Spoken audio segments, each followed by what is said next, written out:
صلی اللہ علی محمد صلی اللہ علیہ وسلم۔ اعوذ باللہ السمیع العلیم من الشیطان الرجیم، بسم اللہ الرحمن الرحیم، والصلاة والسلام علی رسولہ الکریم۔ بخاری شریف باب الصلاۃ، اور باب الصلاۃ میں باب القبلہ جو ہے وہ جاری ہے، اور اس میں اگلی حدیث آج ہم پڑھیں گے، اور یہ حدیث بھی حضرت عبداللہ بن عمر رضی اللہ تعالیٰ عنہ سے ہے۔ حضرت مجاہد بن جبیر جو ہیں وہ فرماتے ہیں کہ قال اوتی ابن عمر، کے حضرت ابن عمر کے پاس یا انہیں بتایا گیا ان کے پاس کوئی شخص آیا، اور اس نے فقیل له، اس نے ان سے کہا حاذا رسول اللہ صلی اللہ علیہ وسلم دخل الکعبہ، کہ کیا یہ نبی کریم صلی اللہ علیہ وسلم ہے جو خانہ کعبہ میں داخل ہوئے ہیں؟ یعنی انہیں متوجہ کیا گیا اور انہیں بتایا گیا یا ان سے پوچھا گیا کہ رسول اللہ صلی اللہ علیہ وسلم جو خانہ کعبہ میں داخل ہوئے ہیں۔ فقال ابن عمر، تو حضرت ابن عمر جو ہیں وہ فرماتے ہیں فاقبلت، تو تیزی سے وہ آگے بڑھے۔ حضرت ابن عمر رضی اللہ تعالیٰ عنہ ایسے صحابی تھے کہ جنہیں نبی کریم صلی اللہ علیہ وسلم کے اتباع کا بہت شوق ہوتا تھا، اور بہت حریص ہوتے تھے کہ جو چیز انہیں پتہ چلے، کوئی کام پتہ چلا اگر انہیں کہ نبی کریم صلی اللہ علیہ وسلم نے کیا ہے تو وہ فوراً اس کی طرف بڑھتے تھے۔ تو وہ تیزی سے آگے بڑھے، آگے گئے، نبی صلی اللہ علیہ وسلم قد خرج، لیکن اس وقت تک نبی کریم صلی اللہ علیہ وسلم جو ہیں وہ خانہ کعبہ سے نکل چکے تھے۔ وَأَجِدُ بِلَالًا قَائِمًا بَيْنَ الْبَابَيْنِ، تو انہوں نے دیکھا کہ حضرت بلال جو ہیں وہ دو دروازوں کے درمیان کھڑے ہیں۔ فَسَأَلْتُ بِلَالًا، تو میں نے، وہ کہتے ہیں میں نے بلال رضی اللہ تعالیٰ سے پوچھا کہ رسول اللہ صلی اللہ علیہ وسلم نے کیا خانہ کعبہ کے اندر نماز پڑھی ہے؟ فقلت اصلی النبی صلی اللہ علیہ وسلم فی کعبۃ، کیا نبی کریم صلی اللہ علیہ وسلم نے کعبہ کے اندر نماز پڑھی ہے؟ قال نعم، انہوں نے فرمایا کہ ہاں، رکعتین، آپ نے 2 رکعتیں پڑھی ہیں، بین الساریتین، 2 جو ستون ہیں ان کے درمیان، اللتین علی یسارہ، جو کہ بائیں جانب ہیں، اذا دخلتا، جب آپ داخل ہوں۔ ثم خرج، پھر اس سے نکلے نبی کریم صلی اللہ علیہ وسلم، فصلی فی وجہ الکعبۃ رکعتین، اور پھر آپ نے کعبہ کی طرف منہ کر کے 2 رکعت نماز پڑھی۔ اچھا، اسی ضمن میں جو اگلی حدیث ہے وہ بھی ہم پڑھ لیتے ہیں، پھر ہم دونوں کی تشریح جو ہے وہ اکٹھی دیکھ لیں گے۔ اور یہ حدیث بھی حضرت عطا سے ہے، عطا بن رباح ہے۔ حضرت عطا فرماتے ہیں عطا قال سمعت ابن عباس، کہ میں نے حضرت ابن عباس رضی اللہ تعالیٰ عنہ کو کہتے ہوئے سنا، قال لما دخل النبی صلی اللہ علیہ وسلم البیت، کہ جب نبی کریم صلی اللہ علیہ وسلم گھر کے اندر داخل ہوئے، یعنی خانہ کعبہ کے اندر داخل ہوئے، دعا فی نواحیہ کلہا، تو آپ صلی اللہ علیہ وسلم نے اس کے ہر طرف یعنی ہر کونے میں دعا مانگی۔ وَلَمْ يُصَلِّ حَتَّى خَرَجَ مِنْهُ، اور اس میں نماز نہیں پڑھی یہاں تک کہ اس میں سے نکل گئے۔ فَلَمَّا خَرَجَ، جب نکلے، رَكَعَ رَكَعَتَيْنِ فِي قِبْلِ الْكَعْبَةِ، تو جب آپ نکلے تو آپ صلی اللہ علیہ وسلم نے کعبہ کی طرف منہ کر کے 2 رکعت نماز پڑھی۔ وَقَالَ هَٰذِهِ الْقِبْلَةُ، اور فرمایا یہ قبلہ ہے۔ اچھا، اب یہ 2 حدیث ہمیں بظاہر مختلف لگ رہی ہیں کہ جی حضرت ابن عمر تو فرما رہے ہیں کہ آپ صلی اللہ علیہ وسلم اندر گئے اور آپ نے 2 رکعت نماز پڑھی، اور حضرت ابن عباس فرما رہے ہیں کہ نماز نہیں پڑھی۔ اس کی ہم دیکھتے ہیں کہ دونوں کے درمیان فرق کیا ہے۔ اس میں ایک بات تو یہ ہے کہ حضرت ابن عباس رضی اللہ تعالیٰ عنہ اس وقت ساتھ نہیں ہوں گے جب حضرت ابن عمر نے خاص طور پہ دیکھا، جو موقع انہوں نے دیکھا تھا حضرت عباس نے ہو سکتا نہ دیکھا ہو، کسی اور موقع کی حدیث ہو جو حضرت ابن عباس کی ہو، اور دوسری بات یہ بھی ہو سکتی ہے کہ ابن عباس اس وقت اگر تھے بھی تو انہوں نے حضرت بلال سے پوچھا نہ ہو، کیونکہ اندر تو نہیں گئے تھے وہ، اندر حضرت ابن عمر بھی نہیں گئے تھے، تو چونکہ حضرت ابن عمر نے پوچھ لیا اور انہیں تفصیل پتہ چل گئی، اور حضرت عباس نے پوچھا نہ ہو اور انہوں نے یہ سوچا ہو کہ آپ صلی اللہ علیہ وسلم نے اندر جا کے نماز پڑھی ہے۔ اور تیسری بات ہمیں یہ پتہ چلتی ہے کہ اگر یہ مختلف مواقع کی حدیث ہیں، جو امکان یہی لگ رہا ہے کہ یہ مختلف مواقع کی ہیں، نبی کریم صلی اللہ علیہ وسلم صرف ایک ہی دفعہ تو کعبے کے اندر داخل نہیں ہوئے، کئی مرتبہ داخل ہوئے ہیں، تو یہ اگر کسی اور موقع کی حدیث ہے تو اس سے یہ پتہ چلتا ہے کہ ہر موقع پہ اندر جا کے نفل پڑھنا ضروری نہیں، یہ دین کی وسعت ہے۔ اور ایک حدیث سے ہمیں یہ بھی تفصیل پتہ چلتی ہے کہ جب لوگوں کو پتہ چلا کہ نبی کریم صلی اللہ علیہ وسلم نے اندر جا کے نفل پڑھے ہیں تو لوگوں نے چاہا، ہر شخص نے چاہا کہ وہ اندر داخل ہو اور وہ نماز پڑھے، اور ایسا ظاہر ہے ممکن نہیں تھا، ایسے میں تو بھگدڑ ہو سکتی ہے اور کوئی بھی ہنگامہ ہو سکتا ہے، تو اس لیے کبھی صلی اللہ علیہ وسلم نے نفل پڑھے اور کبھی نہ پڑھے،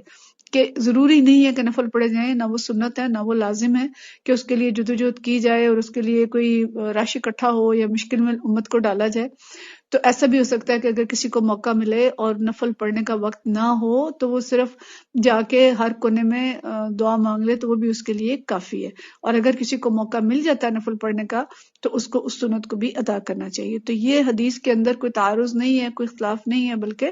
یہ وسعت ہے، اور یہ وسعت ہمیں دین کی مختلف جہتوں میں پتہ چلتی ہے کہ کہیں نبی کریم صلی اللہ علیہ وسلم نے ایک کام کیا، کہیں دوسرا کام کیا، تو اس سے پتہ چلتا ہے کہ یہ وسعت ہے جس سے ہم فائدہ اٹھا سکتے ہیں۔ کبھی ہاتھ اٹھائے رفع یدین کیا، کبھی ہاتھ نہیں اٹھائے رفع یدین نہیں کیا، اس کا مطلب ہے کہ رفع یدین کرنے والے بھی ٹھیک ہیں، رفع یدین نہ کرنے والے بھی ٹھیک ہیں۔ تو اسی طرح کی مختلف جو احادیث ہیں ان کے اندر تعارض نہیں ہوتا، بلکہ وہ دین کی وسعت ہوتی ہے۔ اچھا، اب ہم اس کے دوسری طرف دوسرے جو اس کے اندر چیزیں آئی ہیں ان کو ہم دیکھیں تو ایک چیز ہمیں پتہ چلتی ہے حضرت عبداللہ بن عمر رضی اللہ تعالیٰ عنہ کا شوق، کہ وہ ایسے صحابی تھے جو ہر قدم پر نبی کریم صلی اللہ علیہ وسلم کا اتباع کرتے تھے، اور انہیں شوق ہوتا تھا، اور وہ یعنی کہہ لیں کہ پیچھا کرتے تھے اس چیز کا، علم حاصل کرنے کا، معلوم کرنے کا کہ کس موقع پہ نبی کریم صلی اللہ علیہ وسلم نے کیا کام کیا، اور پھر اس کام کو بہینہ ہی ویسے کرنے کی کوشش کرتے تھے۔ یہاں تک ہمیں پتہ چلتا ہے کہ کسی سفر میں اگر نبی کریم صلی اللہ علیہ وسلم نے کسی جگہ قیام کیا تھا تو وہ قیام کی کوشش کرتے، جہاں پتہ چلتا تھا نبی کریم صلی اللہ علیہ وسلم بیٹھے ہیں وہاں بیٹھتے تھے، جہاں پتہ چلا نماز پڑھتے تھے تو وہاں پہ وہ نماز بھی پڑھتے تھے۔ تو اگر اسی طرح انہیں فوری طور پہ کسی نے بتایا کہ نبی کریم صلی اللہ علیہ وسلم کعبہ کے اندر داخل ہوئے ہیں تو انہیں بھی شوق پیدا ہوا، اور وہ تیزی سے گئے کہ وہ بھی داخل ہوں، لیکن آپ کے داخل ہونے تک نبی کریم صلی اللہ علیہ وسلم باہر آ چکے تھے، تو انہوں نے حضرت بلال سے اس کی تفصیل پوچھی اور ویسے ہی عمل کرنے کی کوشش کی۔ تو اتباع رسول کا شوق بڑا مبارک شوق ہے۔ اب یہ صرف شوق نہیں ہونا چاہیے، بلکہ اللہ کا حکم کیا ہے کہ قل ان کنتم تحبون اللہ فاتبعونی یحببکم اللہ، کہ ان لوگوں سے کہہ دو کہ اگر تم اللہ سے محبت کرتے ہو تو کیا کرو، میرا اتباع کرو۔ نبی کریم صلی اللہ علیہ وسلم کا اتباع اور اطاعت میں فرق ہوتا ہے، یہ تو پتہ ہے نا، کہ اتباع یہ ہوتا ہے کہ جو کچھ کرتے دیکھا ویسا ہی کرے، یعنی پیروی کرنا کہتا ہے قدم کے نشان پہ قدم رکھنا، کہ جیسا نبی کریم صلی اللہ علیہ وسلم نے جس وقت کیا ویسا ہی کریں، یہ اتباع ہے۔ اور اطاعت کیا ہے کہ جس چیز کا حکم دیا گیا وہ کریں۔ تو استطاعت کے مطابق اطاعت کرنا، حکم کرنا، اور لیکن اتباع جو ہے یہ تو وہی لوگ کر سکتے ہیں جنہیں نبی کریم صلی اللہ علیہ وسلم سے بہت محبت ہے اور اللہ سے بہت محبت ہے، اور وہ اسی طرح کی کوشش کرتے ہیں۔ اس میں پھر زندگی کے تمام ہی لوازمات آ جاتے ہیں۔ ظاہر ہے ہم اگر اپنی زندگیاں دیکھیں تو ہم تو بہت ہی دور ہیں نبی کریم صلی اللہ علیہ وسلم کے اتباع سے، طرز رہائش میں، طرز زندگی میں، گھر بنانے میں، سامان زندگی اکٹھا کرنے میں، اور باقی تمام چیزوں میں بھی۔ تو جہاں تک ممکن ہے وہاں تک تو ہم کوشش کریں کہ چیزیں جو ہیں ان کے اندر نبی کریم صلی اللہ علیہ وسلم کی جو اسوہ تھا اس کو اپنانے کی کوشش کریں جس حد تک جا سکتے ہیں۔ ٹھیک ہے ہم صحابہ کرام کی طرح اس درجے پہ شاید نہیں پہنچ سکتے، لیکن کہیں ان کے قریب پہنچنے کی، ان کے خاکے پا بننے کی کوشش ہماری ہونی چاہیے۔ کروڑوں درود اور سلام نبی کریم صلی اللہ علیہ وسلم پر جنہوں نے ہمارے لیے زندگیوں کو آسان کیا، اور ہزاروں سلام ہے صحابہ کرام رضوان اللہ مجمعین پر جنہوں نے خود اتباع ہی نہیں کیا بلکہ آپ صلی اللہ علیہ وسلم کی ایک ایک سنت کو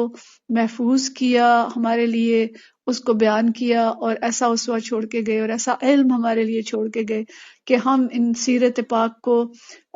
پڑھ بھی سکتے ہیں، سمجھ بھی سکتے ہیں، لیکن اللہ کرے اللہ تعالیٰ ہمیں عمل کی توفیق دے کہ ہم اس کو عمل بھی کر سکیں۔ اچھا، اب دوسری بات کیا ہے کہ خانہ کعبہ کے اندر جا کے نماز پڑھی۔ تو خانہ کعبہ میں نماز انہوں نے کہاں پڑھی؟ حضرت بلال رضی اللہ تعالیٰ عنہ سے پوچھا تو حضرت بلال نے فرمایا کہ دو ستونوں کے درمیان جو آپ کے بائیں طرف ہیں۔ خانہ کعبہ اس وقت جو ہے 6 ستونوں پر مبنی تھا، چھت جو تھی اس کے اوپر 6 ستون تھے اس کے نیچے، تو 3 ستون پہلی صف میں تھے اور 3 ستون جو ہیں وہ دوسری صف میں تھے۔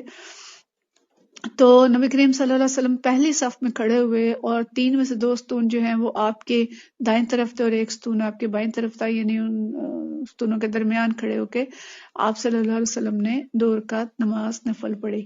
اب سنت یہ ہے اتباع اس کا جس کے لیے ممکن ہو، ظاہر ہے ہمیں خانہ کعبہ میں داخل ہونے کی تو اللہ تعالیٰ شاید کبھی زندگی میں موقع دے دے تو ہم اس کی اتباع کی کوشش کریں۔ اور دوسری بات یہ پتہ چلتی ہے کہ خانہ کعبہ کے اندر داخل ہو جائیں تو پھر قبلہ کیا ہے، تو اس کے اندر بھی قبلہ ظاہر ہے اندر جا کے جس طرف منہ کریں گے وہ قبلہ ہی ہوگا، لیکن مسنون یہ ہے کہ دروازے سے داخل ہوتے ہی سامنے جو منہ کیا آپ صلی اللہ علیہ وسلم نے ستونوں کے درمیان۔ تو خانہ کعبہ کے اندر داخل ہونا جائز ہے، اور اگر اس کے اندر نفل پڑھ سکیں تو یہ مستحب ہے، پسندیدہ ہے اگر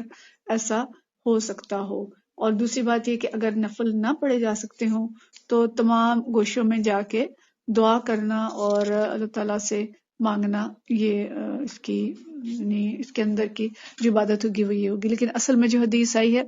وہ کس لیے آئی ہے؟ استقبال قبلہ۔ تو خانہ کعبہ سے باہر اگر ہم ہیں تو ہم قبلے کی طرف منہ کر کے نماز پڑھیں گے۔ اور مقام ابراہیم کو جو مصلی بنانے کا کہا گیا، اس میں علماء نے یہ بھی لکھا ہے کہ یہ کہ امام کے لیے بھی ہدایت ہے کہ امام جو نماز پڑھائے گا وہ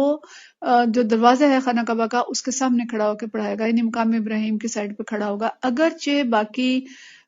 سائڈوں پہ بھی کھڑے ہو سکتے ہیں، باقی اطراف پہ بھی کھڑے ہو سکتے ہیں، لیکن مسنون یہ ہے کہ امام دروازے کی جانب کھڑا ہوگا اور مقام ابراہیم کے پاس کھڑا ہو کے وہ جماعت کرائے گا، اور باقی لوگ ادھر منہ کر کے نماز پڑھیں گے۔ تو استقبال قبلہ کا باب ابھی جاری ہے، اس کو ہم انشاءاللہ اگلی حدیث میں اس کی مزید تفاصیل دیکھیں گے۔ وآخر دعوانا الحمدللہ رب العالمین۔